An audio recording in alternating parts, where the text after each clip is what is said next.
বঙ্গভবনে নিস্তব্ধতা কি তবে কোনো এক ভয়াবহ ঝড়ের আগমনী সংকেত? সংসদ ভবনের পরিচিত করিডোর কিন্তু আজকের বাতাসে বিষাক্ত ধোঁয়া। ত্রয়োদশ জাতীয় সংসদের প্রথম অধিবেশন। রাষ্ট্রপতি মোহাম্মদ শাহাবুদ্দিন চুপ্পু মঞ্চে দাঁড়িয়ে আছেন।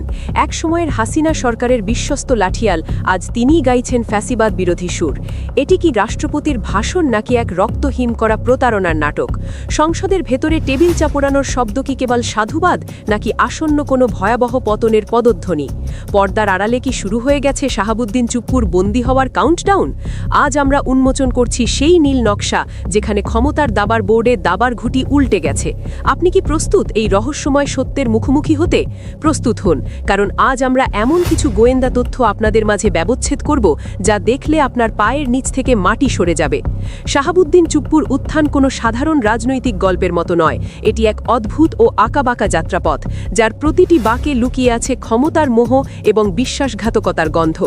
পাবনার সেই ছাত্রলীগ নেতা থেকে দেশের ২২তম রাষ্ট্রপতি হওয়ার পেছনের সম্পূর্ণ রাজনৈতিক জার্নিটি বিশ্লেষণ করলে দেখা যায় তিনি শুরু থেকেই হাসিনার সবচেয়ে নির্ভরযোগ্য দাবার ঘুঁটি হিসেবে নিজেকে প্রতিষ্ঠিত করেছিলেন।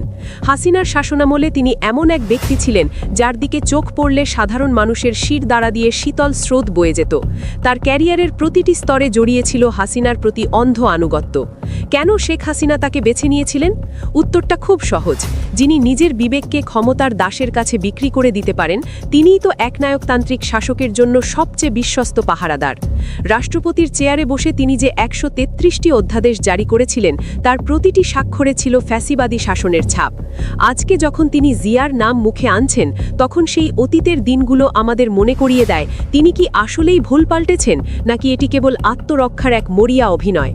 তিনি যখন সেই পুস্তিকা থেকে পাঠ করছিলেন, তখন তার হাতের কাঁপন কি ক্ষমতার পতনের ইঙ্গিত দিচ্ছিল, নাকি তা ছিল এক ঘাতকের আত্মগোপনের শেষ চেষ্টা? ১২ই মার্চ ২০২৬ দুপুর ১২টা সংসদের চারপাশ ঘিরে রেখেছে কড়া নিরাপত্তা বলয়। কিন্তু সেই নিরাপত্তাও কি আটকাতে পেরেছিল ভেতরের উত্তেজনা? যখন রাষ্ট্রপতি সংসদ কক্ষে প্রবেশ করলেন, তখন বিরোধী দলের সদস্যরা যেন ফুঁসে উঠলেন। এটি ছিল এক অভাবনীয় দৃশ্য। নিরাপত্তা বাহিনী এবং বিরোধী দলীয় সংসদ সদস্যদের মধ্যে তখন চলছিল এক স্নায়ুযুদ্ধের মতো টানাপড়ন। বিরোধী দলীয় সংসদ সদস্যরা যখন রাষ্ট্রপতিকে গণহত্যার দোষর বলে সম্বোধন করলেন, তখন পুরো হাউসে এক পিন পতন নীরবতা নেমে আসে, যা মুহূর্তেই আবার শোরগোলে রূপ নেয়। এক পর্যায়ে অবস্থা এমন দাঁড়ায় যে বিরোধী দলীয় সদস্যদের হাউস থেকে জোরপূর্বক সরিয়ে নেওয়ার আভাস পাওয়া যায়। ওই মুহূর্তের উত্তেজনা ছিল বর্ণনাতীত। চারিদিকে শোরগোল, মাইকের শব্দ আর নিরাপত্তা বাহিনীর বুটের আওয়াজ, সব মিলিয়ে সংসদ কক্ষ তখন এক রণক্ষেত্রে পরিণত হয়েছিল। সংসদ নেতা ও প্রধানমন্ত্রী তারেক রহমানের সামনেই বিরোধী দলীয় সদস্যরা হাউজের ওয়েলে নেমে আসেন এবং রাষ্ট্রপতির ভাষণের প্রতিলিপি ছিঁড়ে ফেলেন। এই যে নাটকীয় টানাপোড়েন, তা সংসদীয় রাজনীতির ইতিহাসে এক কলঙ্কিত এবং একই সাথে উত্তেজনাকর অধ্যায় হিসেবে চিহ্নিত হয়ে থাকবে। নিরাপত্তা বাহিনীর এক ঊর্ধ্বতন কর্মকর্তা যখন বিরোধী দলকে নিবৃত করার চেষ্টা করছিলেন, তখন তাদের সাথে যে বাকবিতণ্ডা হয় তা ছিল অভূতপূর্ব। এটি ছিল রাজনীতির সেই অন্ধকার দিক যেখানে আইন ও ক্ষমতার লড়াই একাকার হয়ে গিয়েছিল। যে মানুষটি দীর্ঘ সময় হাসিনার পদলেহন করেছেন, আজ তিনিই কিনা হাসিনার স্বৈরাচারী কর্মকাণ্ডের ফিরিস্তি দিচ্ছেন। এটি কি নিছক গিরগিটির মতো রং বদলানো, নাকি অস্তিত্ব রক্ষার লড়াই? যিনি আজ জুলাই গণহত্যার বিবরণ দিচ্ছেন, সেই একই ব্যক্তি কি হাসিনার ফ্যাসিবাদী শাসনামলে নীরব ছিলেন না? যখন ছাত্র জনতার রক্তে রাজপথ রঞ্জিত হচ্ছিল, তখন শাহাবুদ্দিন চুপ্পু ছিলেন হাসিনার সেই আশীর্বাদ পুষ্ট রাষ্ট্রপতি। আজ তিনি শহীদ প্রেসিডেন্ট জিয়াউর রহমানকে স্বাধীনতার ঘোষক বলছেন, বাংলাদেশ জিন্দাবাদ বলে স্লোগান দিচ্ছেন, কিন্তু মানুষ কি ভুলে গেছে তার আসল চেহারা? ক্ষমতার স্বাদ বদলের সাথে সাথে যাদের মেরুদণ্ড নমনীয় হয়ে যায়, ইতিহাস তাদের ক্ষমা করে না। শাহাবুদ্দিন চুপ্পুর এই বক্তব্য আসলে দেশের প্রতি ভালোবাসা নয়, বরং নিজের গর্দান বাঁচানোর এক নিখুঁত পর্দার আড়ালের ষড়যন্ত্র।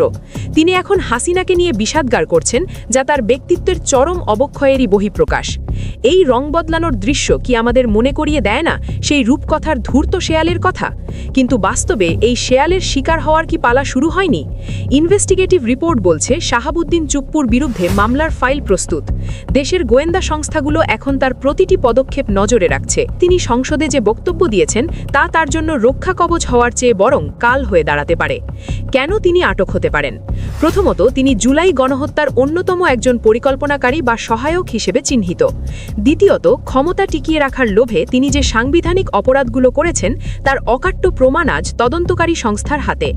বর্তমান সরকারের অন্দরে গুঞ্জন আছে যে রাষ্ট্রপতির ইমিউনিটি বা দায়মুক্তি তুলে নেওয়ার একটি আইনি প্রক্রিয়া শুরু হয়েছে। তিনি আজ যে পোশাকে সংসদে ভাষণ দিয়েছেন, আগামীকাল সেই পোশাক পাল্টে জেলখানার কয়েদি পোশাক পরতে হতে পারে। এই সম্ভাবনা কি কেবলই গুঞ্জন, নাকি এটি সেই নীল নকশা যার মাধ্যমে বর্তমান সরকার নিজেকে ফ্যাসিবাদ মুক্ত প্রমাণের জন্য শাহাবুদ্দিন চুপ্পুকে বলি দিতে চায়? গোয়েন্দা সূত্রের খবর অনুযায়ী তারেক রহমানের সরকারের অন্দরমহলে রাষ্ট্রপতির আটকের বিষয়টি এখন আর কোনো নিষিদ্ধ আলোচনা নয়। শাহাবুদ্দিন চুপ্পুর উপর আজ নজরদারি এতটাই বেড়েছে যে সংসদের অধিবেশন শেষে তাকে গোয়েন্দা নজরদারিতে নেওয়ার বিষয়টি এখন সময়ের ব্যাপার। গোয়েন্দা সংস্থাগুলোর কাছে তথ্য আছে যে শাহাবুদ্দিন চুপ্পু গোপনে দেশত্যাগের চেষ্টা করছেন।